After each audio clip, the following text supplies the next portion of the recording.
क्या, when we apply the pressure on particular area, मतलब एक एरिया पे जब आप प्रेशर अप्लाई करते हो, जैसे अभी ये बैग है फॉर एग्जांपल, अब इसको मैंने इस एरिया पे प्रेशर अप्लाई किया, ये एरिया, इस एरिया पे मैंने प्रेशर अप्लाई किया तो क्या होगा, ये बैग मूव करने लगेगा कि नहीं। अगर ये बैग मूव कर रहा है और इसको रोकना है मुझे, तो क्या करेंगे हम, वो ऐसे करके, अगर मान लो ये यहाँ से टायर ऐसे घूमते हुए आ रहा है और उसको रोकना है तो क्या करोगे, आप उसके आगे हाथ लाओगे या पैर को आगे लेके आओगे उसको रोकने के लिए, तो इस हाथ या पैर उस टायर को रोकोगे ना ऐसे करके, तो उससे आप क्या लगा रहे हो, उसमें फोर्स लगा रहे हो कि नहीं, एक या प्रेशर लगा रहे हो उस पर्टिकुलर एरिया पे। तो टायर को भी रोकना है तो उस पर्टिकुलर एरिया पे आपको प्रेशर लगाना पड़ेगा, तब जाके वो टायर रुकेगा। तो उस पर्टिकुलर जो फिनोमिना को हम क्या बोलते हैं, force. Force which is equal to pressure into area. Force क्या होता है, force is equal to pressure into area. इसका फॉर्मूला क्या हो जाएगा, प्रेशर इनटू एरिया। मतलब एक पर्टिकुलर एरिया के ऊपर जब प्रेशर लगाया जाता है उसको हम फोर्स बोलते हैं। आया समझ में। इसका एक और डेफिनेशन होता है, force is equal to mass into acceleration. Mass into acceleration. अब मास का मतलब क्या, मास मतलब किसी भी ऑब्जेक्ट का मास हो सकता है, इसका हो सकता है, तुम्हारा हो सकता है, इस बैग का हो सकता है, इसका हो सकता है। इसका मतलब ये है कि अगर किसी ऑब्जेक्ट का मास है और वो मूव कर रहा है, ठीक है, तो उसको भी हम, वो किसकी वजह से मूव करेगा, because of force. So any object which can accelerate by using a force. आया समझ में। एक्सेलरेट का मतलब समझते हो, एक्सेलरेटर देखा होगा ना, बाइक स्कूटी में रहता है, तो अगर उसको ऐसा फोर्स लगाएंगे ऐसे करके, फोर्स लगाना पड़ेगा कि नहीं, तो जैसे एक्सेलरेटर देंगे वो स्कूटी क्या होने लगेगी, मूव होने लगेगी। तो उसको हम क्या बोलेंगे, वो जो स्कूटी है उसका कुछ मास है या नहीं, वेट है, स्कूटी का कुछ वेट है कि नहीं, बस वजन है कि नहीं स्कूटी का, तो वो जो स्कूटी है वो मूव करने लगेगी with some amount of acceleration. Acceleration मतलब जब आप एक्सेलरेटर दोगे तो वो स्कूटी आगे मूव करने लगेगी। लेकिन आपके बुक में डेफिनेशन ये वाली दे रखी है, आपको डेफिनेशन कौन सी लिखनी है, हाँ, the force is the product of pressure and area. Product का मतलब समझते हो, प्रोडक्ट मतलब जब भी हम मल्टीप्लाई करते हैं तो उसको ऐसे डिफाइन करते हैं, कैसे डिफाइन करते हैं, force is the product of pressure and area. Product का मतलब multiply, force is the product of pressure and area. आया समझ में। ओके। अभी फोर्स बेसिकली कहाँ कहाँ लग सकता है, फोर्स यूज किया जाता है to change the direction. Direction को चेंज करने के लिए फोर्स का यूज होता है कि नहीं। अभी मान लो तुमको अगर डायरेक्शन चेंज करना, अपने आप साइकिल चलाते हो कि नहीं, हाँ चलाते हो, ओके, अगर उसको, उस साइकिल का आपको डायरेक्शन चेंज करना है तो क्या करना पड़ेगा, कैसे अप्लाई करोगे, कहाँ, हैंडल पे, हैंडल को क्या करोगे, टर्न करेंगे ऐसे या ऐसे, तो वो क्या हो जाएगा, अपने डायरेक्शन को चेंज करेगा कि नहीं। जैसे अभी ये सीधा चल रहा है तो ऐसे मूव करने लगेगा, ऐसे करेंगे तो ऐसे करेंगे तो ऐसे जाएगा, ऐसे करेंगे तो ऐसे जाएगा। So force is also applied to change its direction. Direction को चेंज करने के लिए फोर्स अप्लाई किया जाता है, समझ में आया। ओके। इसके अलावा उसके मैग्नीट्यूड को चेंज करने के लिए, उसके मैग्नीट्यूड को चेंज करने के लिए भी फोर्स अप्लाई किया जाता है। आया समझ में।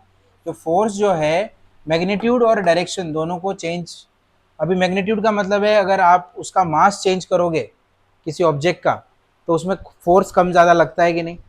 अगर कोई ज़्यादा हैवी चीज़ है, अभी एक तरफ आपको ट्रक को धक्का देना है और एक तरफ आपको साइकिल को धक्का देना है, तो कौन इजीली आप मूव कर पाओगे, साइकिल को, ट्रक को क्यों नहीं, उसका मास ज़्यादा है, तो उसका मैग्नीट्यूड चेंज हुआ कि नहीं, मास, मास की वजह से। तो इसका मतलब अगर मास कम ज़्यादा हुआ उसकी वजह से फोर्स भी कम ज़्यादा होगा। आया समझ में। मास के कम ज़्यादा होने की वजह से फोर्स भी कम ज़्यादा होगा, और डायरेक्शन के ऊपर भी डिपेंड करेगा कौन, फोर्स। तो मैग्नीट्यूड के ऊपर डिपेंड करेगा, साथ साथ में डायरेक्शन के ऊपर भी डिपेंड करेगा। समझ में आया। ओके। सो यहाँ तक क्लियर हुआ आपको जो मैंने बताया अभी? ओके, सो यहाँ पर अभी फोर्स यहाँ पे लिखा हुआ है change in the state of motion of an object. उसके मोशन को, उसकी मोशन की स्टेट को चेंज करने के लिए यूज़ किया जाता है, जैसे कि उसकी स्पीड को चेंज करने के लिए, उसके डायरेक्शन को चेंज करने के लिए। ठीक है, तो ये दोनों समझ में आ रहा है आपको क्या क्या है? और उसके शेप को चेंज करने के लिए, शेप। फोर्स किस लिए यूज होता है? दो दो चीजों में यूज होता है। एक तो उसके स्पीड को चेंज करने के लिए होता है, मोशन को, और दूसरा उसकी शेप को चेंज करने के लिए यूज होता है फोर्स। जरूरी है क्या कि हमेशा हम ऑब्जेक्ट मूव ही करती रहेगी? अगर मान लो मैंने इस बैग को ऐसा ऐसा करके ऐसा कर दिया, तो मैंने इसको फोर्स लगाया कि नहीं लगाया? लगाया तो है। अभी बैग देखो टेढ़ा मेढ़ा हो गया एकदम, और इसको ऐसे किया तो वापस सीधा हो गया बैग। हाँ, अगर मान लो मैं इसको जोर से हथौड़े से मारता हूँ इसके ऊपर, तो क्या होगा? हथौड़े से जोर से मारूंगा इसके ऊपर तो क्या होगा? इसकी शेप चेंज होगी कि नहीं होगी? हाँ, तो इसका मतलब फोर्स किस लिए यूज होगा? जरूरी है क्या? अब हथौड़े से जब इसको मारूंगा तो क्या ये मूव करेगी? नहीं, ये टूट के या तो इसकी शेप चेंज हो जाएगी। तो जो फोर्स है वो शेप को चेंज करने के लिए यूज होता है, साथ साथ में मोशन को यूज करने के लिए होता है। मतलब स्टेट ऑफ मोशन में चेंज लाता है फोर्स, और उसकी शेप में चेंज लाता है। क्या क्या चेंज करेगा फोर्स?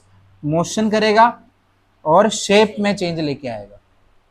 आया समझ में? अगर तुम अब आपकी बुक को ऐसा मरोड़ोगे तो उसकी शेप चेंज होगी कि नहीं होगी? तो इसका मतलब उसके पे फोर्स लगाया कि नहीं तुमने? लगाया। ओके, तो समझ में आया आपको कि वो शेप को चेंज करेगा, दूसरा मोशन में चेंज करेगा। समझ में आया? मोशन मतलब अगर जैसे ये मूव कर रहा है, ये ऐसे, ये देखो फोर्स लगाने की वजह से आगे बढ़ रहा है ये, तो ये क्या कर रहा है? मोशन। और अगर इसको मैं ऐसा कर दूं तो इसकी शेप चेंज हो जाएगी। तो दोनों फोर्स है, ये भी फोर्स है और ये भी फोर्स है। तो ये ऐसे करूंगा तो शेप चेंज हो जाएगी, दो दो टुकड़ों में हो जाएगा, ये शेप चेंज हो जाएगी। तो ऐसे करूंगा तो इसका मोशन चेंज होगा। आया समझ में? तो फोर्स दो चीज़ों में चेंज लेके आता है, मोशन में और शेप में। आया समझ में? ओके, अब जब मोशन होता है तो डायरेक्शन में चेंज आएगा। जब मोशन होगा तो डायरेक्शन में चेंज आएगा, जब शेप चेंज होगी तो मैग्नीट्यूड में चेंज आएगा। समझ में आया? जब मोशन होगा तो डायरेक्शन में चेंज आएगा। मोशन मतलब अगर मैं मूव कर रहा हूँ तो मैं डायरेक्शन चेंज कर सकता हूँ कि नहीं? कर सकता हूँ ना, मूव करते करते। ओके, मूव करते करते डायरेक्शन में चेंज आएगा, लेकिन अगर शेप चेंज हो रही है तो इसके मैग्नीट्यूड में चेंज वो लेके आएगा। समझ में आया? तो फोर्स दो चीज़ों के ऊपर लगता है, एक वो उसकी शेप को चेंज कर देता है, एक वो उसके मोशन को चेंज कर देता है। आया समझ में? ओके, इसमें कुछ डाउट है तो बोलो आप। कुछ डाउट है आपको इसमें से? ओके, तो force is of two type. अब फोर्स दो तरीके के होते हैं, बताओ कौन से फोर्स? नहीं नहीं नहीं, फोर्स दो तरीके, इसके अलावा फोर्स दो तरीके से लगाया जाता है। कैसे? अब धक्का दोगे तो उस फोर्स को क्या बोलेंगे? पुश। आप पुश करोगे ऐसा, आप गेट को ओपन और क्लोज करते हो तो क्या करते हो आप? पुल। और गेट ओपन करना है आपको तो क्या करोगे? धक्का दोगे उसको। या दो तरीके के होते हैं ना, एक कुछ कुछ गेट ऐसे खुलते हैं और कुछ कुछ गेट ऐसे खुलते हैं धक्का देने के बाद। होता है कि नहीं ऐसा? कुछ अंदर खुलते हैं, कुछ बाहर खुलते हैं। होता है ऐसा? तो ये जो दोनों फोर्स है वो किस पे डिपेंड कर रहे हैं? पुश और पुल पे। जब हम उसको पुल करते हैं, पुल मतलब हम ऐसे खींचेंगे इसको मैं क्या कर रहा हूँ, अभी वो बैग गिर जाएगा। तो इसको मैं जब मैं ऐसे खींच रहा हूँ तो मैं पुल कर रहा हूँ इसको, और जब मैं इसको ऐसे धक्का दे रहा हूँ तो क्या कर रहा हूँ? पुश कर रहा हूँ। So force is of two type, one is pull, another is push. आया समझ में? तो फोर्स दो तरीके के हो सकते हैं। अभी मुझे एक बात बताओ, ये जो दोनों गर्ल्स है वो क्या कर रही है यहाँ पर? कुश्ती लड़ रही है? लड़ रही है क्या कुश्ती? तो कुश्ती लड़ने कुश्ती नहीं लड़ रही, वो धक्का दे रही है एक दूसरे को। झगड़ा करते हैं ना ऐसे करके, हाँ हाँ हाँ, ऐसे करके। तो वो यहाँ झगड़ा चालू है, तो क्या कर रहे हैं? एक दूसरे को धक्का दे रहे हैं, यहाँ पे पुश कर रहे हैं। तो यहाँ कौन सा फोर्स लग रहा है? पुश। और एक ये कौन सा, ये क्या महाराष्ट्र में खेलते हैं ना वो एक सर, हाँ, फुगड़ी, क्या, फुगड़ी, फुगड़ी बोलते हैं ना। ओके, ये फुगड़ी खेल रहे हैं अभी। तो फुगड़ी खेलने के टाइम क्या करेंगे, या धक्का देंगे, ऐसे करके एक दूसरे का वजन पीछे लेके जाएंगे और फिर घूमेंगे। तुमने खेला है फुगड़ी कभी, खेला है कभी? ओके, तो उसमें पुल करना पड़ता है। सो फोर्स कितने टाइप से लगते हैं, पुश और पुल, दो तरीके से लगते हैं। आए समझ में? इसमें कुछ डाउट है आपको? क्लियर है ना? तो अभी आपके बुक में दिया हुआ है फोर्स के बारे में, अब आप इसमें इसके बारे में देख सकते हो। बाकी मैं आपको एक बार पूरा क्लियर कर देता हूँ, कॉन्टैक्ट नॉन कॉन्टैक्ट फोर्सेस, फिर जब आप वो बुक में पढ़ोगे तो आपको सब समझ में आ जाएगा। ठीक है? सो यहाँ पर पुश और पुल हो गया। अब फोर्स दो तरीके से लगाए जाते हैं, एक होगा कॉन्टैक्ट फोर्सेस, एक नॉन कॉन्टैक्ट फोर्सेस। कॉन्टैक्ट का मतलब जो आपको दिखाई देगा, जो आप कॉन्टैक्ट करके, टच करके उस फोर्स को लगा रहे हो, और एक होगा नॉन कॉन्टैक्ट फोर्सेस, जिसमें बिना टच किए हुए फोर्स लग जाएगा। तो बोलोगे जादू वादू करेंगे क्या सर, ओम डाम धीम, वो ऐसा कुछ जादू वादू करके उस बुक को उठा सकते हैं वहाँ से? नहीं, नहीं, लेकिन वो फोर्स मैं बताता हूँ कौन सा है। वो मैग्नेटिक फोर्स होता है, जिसकी वजह से मैग्नेट से वो फोर्स हम क्रिएट करते हैं। अभी बताता हूँ कैसे। अभी देखो, कॉन्टैक्ट फोर्सेस में आता है मस्कुलर फोर्स। मस्कुलर फोर्स सुना है आपने? Due to the action of muscles, जब मसल्स को मूव करते हैं तो मसल्स के थ्रू ये मस्कुलर फोर्स लगता है। कौन सा फोर्स लगता है? Muscular force, due to the action of muscles. Muscles के एक्शन के थ्रू, जैसे हम मसल्स को एक्ट करेंगे उसके अकॉर्डिंग मस्कुलर फोर्स लगेगा। ओके, और यहाँ पे लिखा है frictional force. So this frictional force is act opposite to the direction of the motion. Motion के अपोजिट डायरेक्शन में लगता है। कौन? Frictional force. फ्रिक्शनल फोर्स जो है, यहाँ पे ध्यान से देखना, मस्कुलर फोर्स और फ्रिक्शनल फोर्स, ये दोनों किसके टाइप है? कॉन्टैक्ट फोर्स के टाइप है। ये यहाँ पे लिखा भी होगा, कॉन्टैक्ट फोर्स लिखा है इसमें। हाँ, तो कॉन्टैक्ट फोर्स के टाइप भी तो दिए होंगे ना यहाँ पे। नहीं, यहाँ पे नहीं दिए कॉन्टैक्ट फोर्सेस के टाइप। टाइप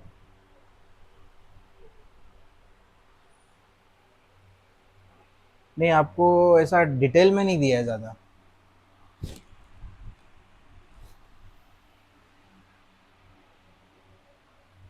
कॉन्टैक्ट फोर्स ही है क्या ये क्या दिया है? नॉन कॉन्टैक्ट, दूसरा कॉन्टैक्ट किधर है?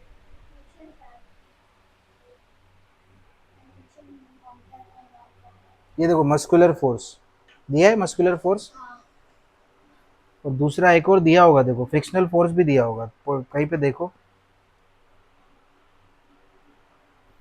पढ़ो, फ्रिक्शनल फोर्स है क्या कहीं पे? कहाँ है? ये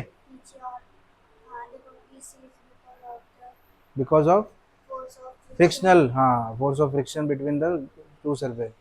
हाँ, ये दिया है ना, ये फ्रिक्शनल फोर्स। मतलब frictional force is very useful in daily life for walking and push. अभी आप ये समझ लो, देखो इसका मतलब जो कॉन्टैक्ट फोर्स है, अभी आप ऐसे पढ़ रहे हो तो आपको समझ में आ रहा है कि नहीं?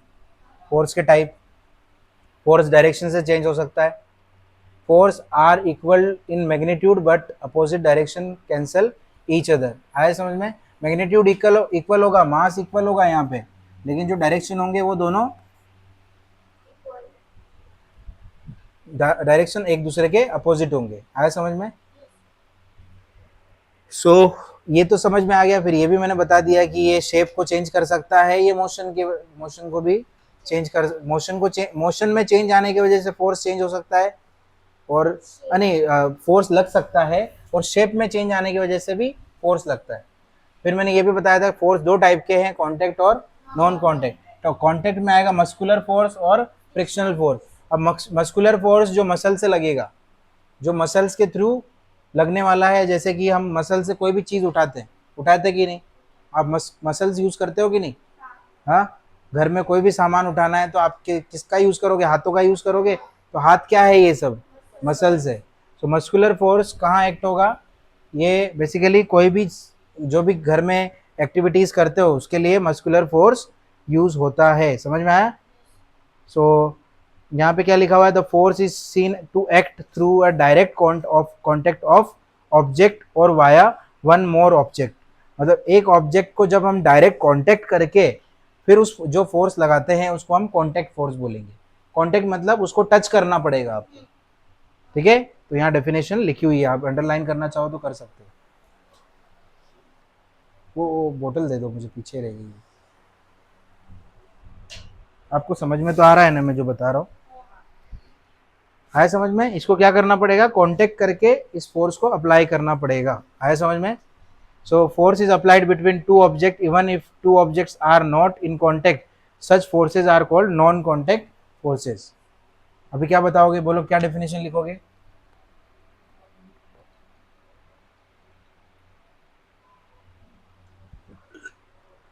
क्या डेफिनेशन लिखोगे? कॉन्टेक्ट फोर्स का क्या डेफिनेशन होगा? द फोर्स इज अप्लाइड, बोलो। हाँ, the force is applied through a direct contact.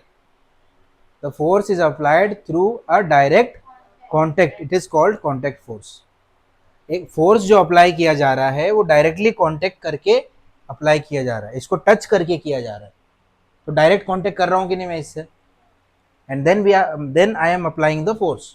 The force is applied to direct contact with this bench. ये यहाँ पे कांटेक्ट हो रहा है कि नहीं? तो ये डेफिनेशन ये हो गई। तो क्या लिखोगे? The force is applied through direct contact, it is called contact force. Non contact क्या होगा? The force is applied without any contact, it is called non contact force. आया समझ में? ओके। अब इसमें कॉन्टेक्ट फोर्स में दो टाइप आएंगे, एक मस्कुलर, फ्रिक्शन। ठीक है, मस्कुलर फोर्सेज में is a example of contact force which is applied to object with the help of muscles. है ना, मसल्स के थ्रू लग रहा है। Is applied in several cases such as lifting, pushing. अभी देखो, जब जिम में जाते तो क्या क्या करते? लिफ्ट करते डंबल, ऐसा, ये लिफ्ट हो गया, है ना। पुश क्या होता है? धक्का, मतलब चेस्ट वर्कआउट करेंगे तो धक्का देंगे ऐसा करके। पुल क्या हो गया? खींचना। ठीक है, कैसे खींचना, कैसा, क्या ये ऐसा, ट्राइसेप मारेंगे तो खींचेंगे ऑब्जेक्ट को ऐसा, या ऐसा शोल्डर मारेंगे तो पीछे खींचेंगे, या फिर आपने देखा होगा वो बैक मारते हैं तो ऐसा खींचते हैं पीछे। तो ये हो गया पुलिंग, खींचना। ये पुश, और ये लिफ्ट, नीचे से उठाया ऐसा करके तो उसको लिफ्ट बोलेंगे। सो मस्कुलर फोर्स किस किस पे लग रहा है? पुलिंग, पुशिंग और lifting. Okay, on the contrary क्या लिखा हुआ है? ऑन द कॉन्ट्रैक्ट, हाँ, contrary force like magnetic force, gravitational force, electrostatic force act without any contact.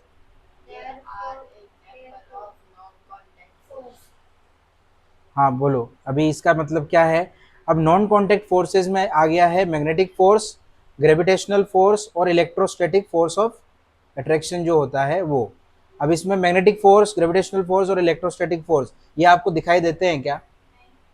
Gravitational force दिखाई दे रहा है आपको? हमारे पैरों के नीचे, हम नीचे खड़ा हो पा रहे हैं ना, ये बेंच वगैरह, तो ये ग्रेविटेशनल फोर्स की वजह से। अगर ये नहीं होती ना तो ये बेंच सब हवा में उड़ रही होती है। आप भी, आप उल्टे फुलटे ऐसा ऐसे पड़ रहे होते हैं, मैं भी ऐसे ही, इसको ये पैनल भी उड़ रहा होता है ऐसा, ग्रेविटेशनल फोर्स नहीं होता तो। आया समझ में? सो ग्रेविटेशनल फोर्स जो कि अर्थ के कोर से अप्लाई होता है, कहाँ से अप्लाई होता है? अर्थ का कोर। कोर मतलब समझते हो? जैसे ये मान लो ये सर्कल है और ये ग्रेविटेशनल फोर्स अर्थ के सेंटर से अप्लाई होगा, और हम यहाँ यहाँ बैठे हुए हैं। अभी हम कहाँ हैं? यहाँ पर, फॉर एग्जाम्पल हम यहाँ पर बैठे हुए हैं, मतलब ये अर्थ के एक सरफेस पे है हम, तो उस सरफेस के पे क्या अप्लाई होगा? Gravitational force.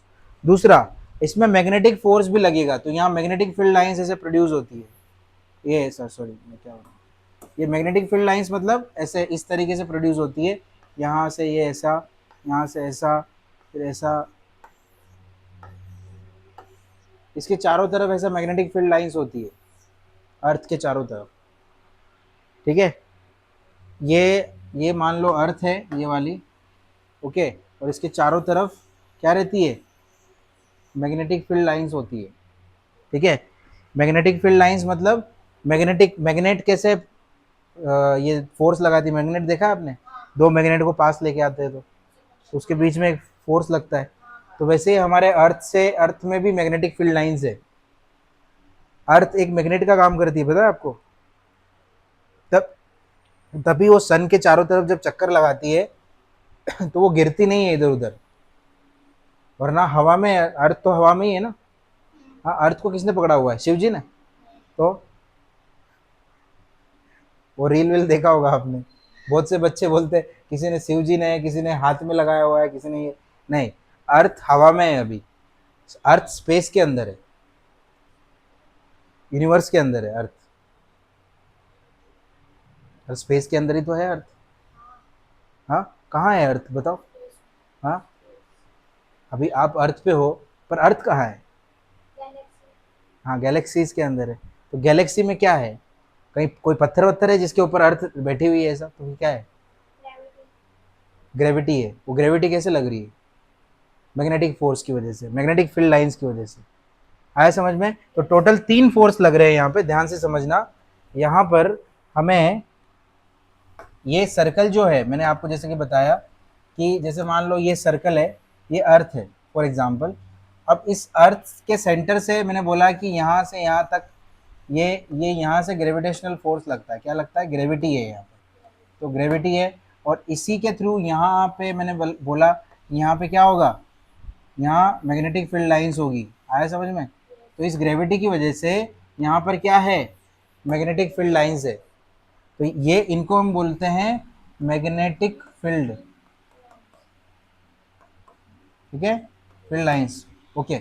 अब ये जो है, ये ये अर्थ के चारों तरफ चक्कर लगाती है, अर्थ के नहीं, सॉरी, सन के चारों तरफ। मान लो यहाँ सन है, तो सन के चारों तरफ एक सर्कल में, जैसे ये यहाँ पे सन है, तो यहाँ ऐसे सर्कल रहेगा ऐसे। तो यहाँ पे जैसे फर्स्ट प्लेनेट कौन सा है, फर्स्ट प्लेनेट पता है, मार्स है, मंगल ग्रह है ना फर्स्ट। हाँ, वो सीक्वेंस नहीं मालूम है आपको। तो चलो मान लो अर्थ यहाँ पर है फॉर एग्जांपल, ये सन है, तो वैसे रिवॉल्व करती है कि नहीं अर्थ सन के चारों तरफ। तो ये तो हवा में ही है ना यहाँ पे।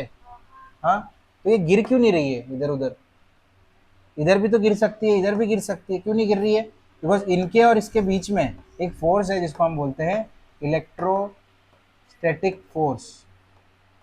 तो 3 फोर्स हो गए, gravitational force, magnetic force and electrostatic force. Gravitational force, magnetic force and electrostatic force. आया समझ में। ये तीनों फोर्स अर्थ को स्टेबल रखते हैं, और इसी की वजह से, और ये जो तीनों फोर्स है हमें दिखाई नहीं देते। ये दिखाई देता है क्या आपको कभी, नहीं दिखाई देता। ये फोर्स है लेकिन दिखाई नहीं देता।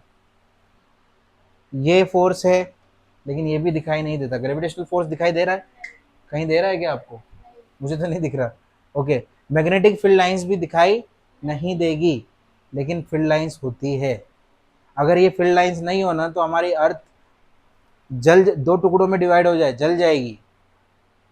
मतलब ये सनलाइट जो आती है हमारे अर्थ से जब टकराएगी ना, तो इतनी पावरफुल सनलाइट होती है कि अर्थ को जला के पूरा खाक कर सकती है, इतनी पावरफुल सनलाइट होती है। लेकिन ये सनलाइट इस फील्ड लाइन से ऐसे रबर के जैसे टकराती है और ऊपर से होके निकल जाती है। समझ पा रहे हो, ये यहाँ से ऐसे टकरा के ऐसे निकल जाती है, यहाँ पे नहीं आती। ये नहीं हो तो डायरेक्ट ऐसा फोकस गिरेगा इसके ऊपर, अर्थ के ऊपर ऐसा फोकस गिरेगा कि जैसे अपन जलाते हैं ना किसी चीज को मैग्नीफायर से, वैसे पूरा अर्थ जल जाएगा, काला गोला बन जाएगा एकदम, आग का गोला। और हम तो बिल्कुल नहीं बचेंगे उससे। तो हमें कौन बचाता है, ये मैग्नेटिक फोर्स बचाता है। इसकी वजह से हम बचे हुए हैं अभी, ये इस फोर्स की वजह से। इसका मैं वीडियो मेरे पास है नहीं, पर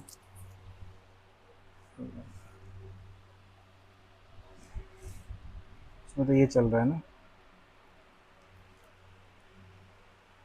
वीडियो तो नहीं है, पर मैंने एक डाउनलोड किया हुआ था। इसमें दिखा देता हूँ मैं।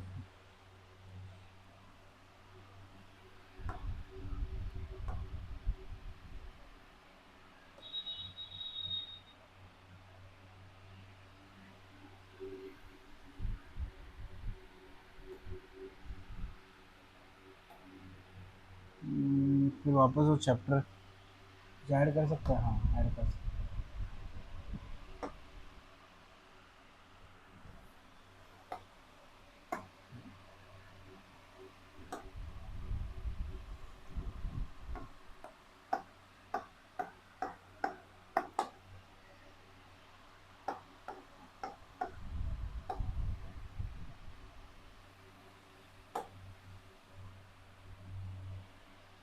ये ऐसा होता है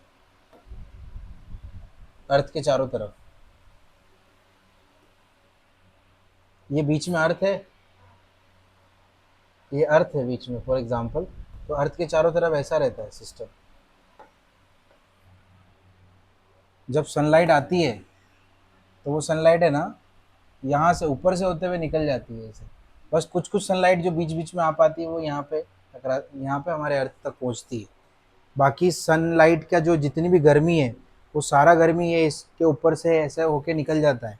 अगर ये ना हो, और ये क्यों है, because of the centre of the earth. हमारे अर्थ के अंदर एक आग का गोला है जिसको कोर बोलते हैं।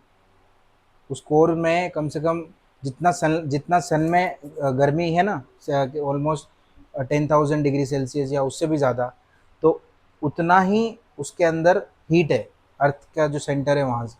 तो वहाँ से फील्ड लाइंस जनरेट होती है अर्थ के जो सेंटर है वहाँ से, और ये फील्ड लाइंस ऐसे निकलती है, मैंने अभी बताया था ना ऐसे ऐसे निकलती है वो।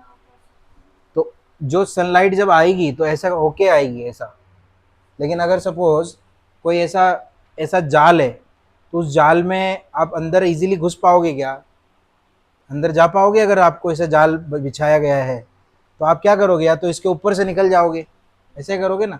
तो जो सनलाइट आती है वो ऐसा ऊपर से मूव होके निकल जाती है। आया समझ में? ओके। आपको नींद आ रही है क्या? आ रही है?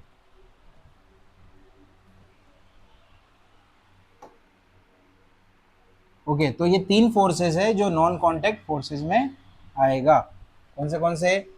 मैग्नेटिक फोर्स, इलेक्ट्रोस्टैटिक फोर्स और ग्रेविटेशनल फोर्स। ओके। अब मैंने आपको फ्रिक्शनल फोर्स के बारे में बताया। फ्रिक्शनल फोर्स क्या होता है? जब अगर कोई ऑब्जेक्ट मूव कर रही है तो उसके नीचे है ना एक अपोजिंग फोर्स लगता है। जैसे ये मूव कर रही है, ठीक है। अब मैं एक सिंपल सा एग्जांपल लेता हूँ। एक आपको गड्ढों में गाड़ी चलानी है, या फिर एकदम वो गिट्टी वाला रोड नहीं होता, गिट्टी वाला एकदम जिसमें खड्डे होते हैं बहुत सारे, एक खड्डे में गाड़ी चलानी है आपको, ठीक है। और मुझे एकदम स्मूथ हाईवे पे गाड़ी चलानी है, ठीक है।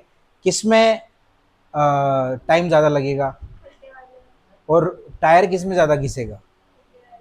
खड्डे वाले में टायर खराब होगा, होगा कि नहीं? क्यों होगा?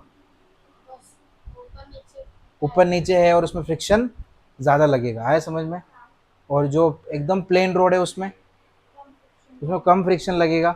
इसका मतलब ये है कि जितना रफ सरफेस होगी उतना फ्रिक्शन ज़्यादा लगेगा।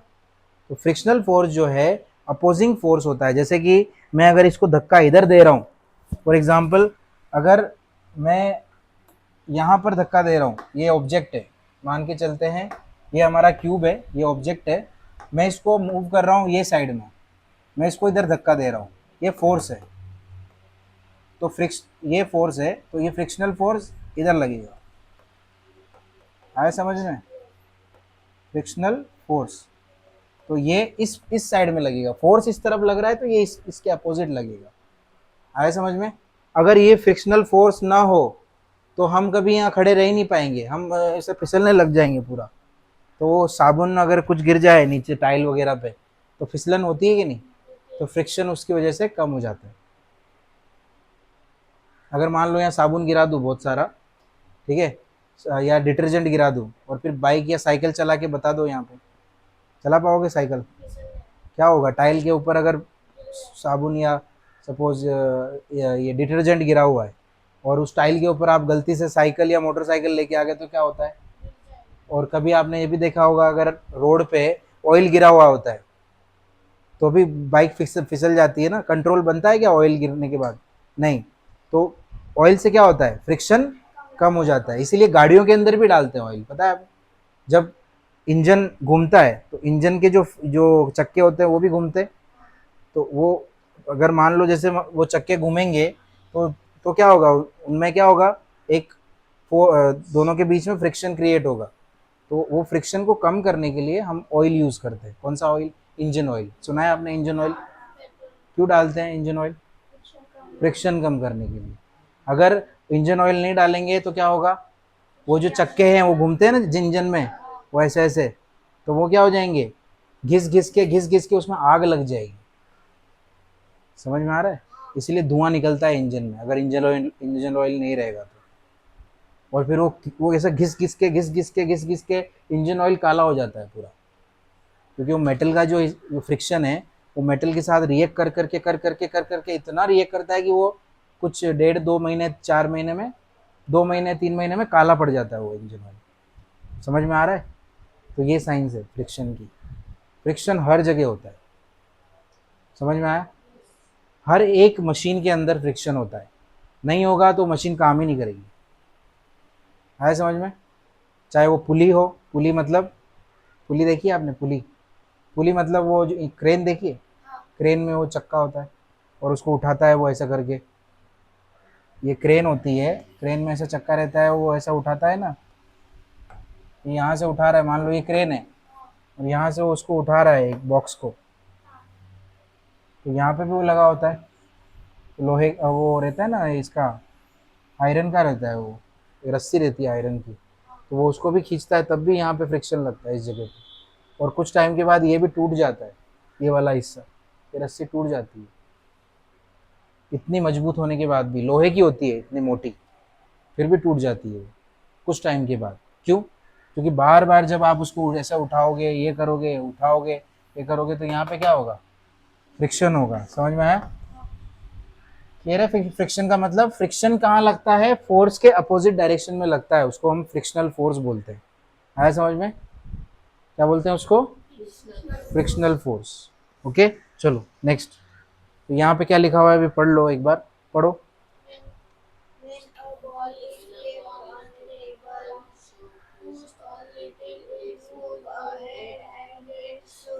समझ में आया? when ball is moves ahead on the table, it gradually slow down.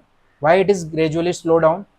Because of frictional force. जब एक बॉल को मूव करते हैं या ग्राउंड में जब आप क्रिकेट खेलते हो तो जोर से मारते हो और ग्राउंड में कुछ टाइम के बाद वो रुक जाती है।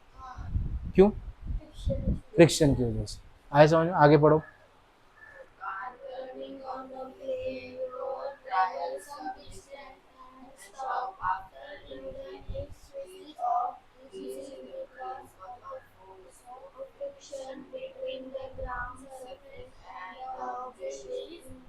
अब प्लेन भी तो देखा होगा ना, प्लेन रोड पे कार जब रनिंग करती है तो जब आप उसमें अगर मान लो अगर एक्सेलरेशन नहीं दोगे तो क्या होगा, कार धीरे धीरे धीरे धीरे धीरे धीरे रुक जाएगी। आया समझ में?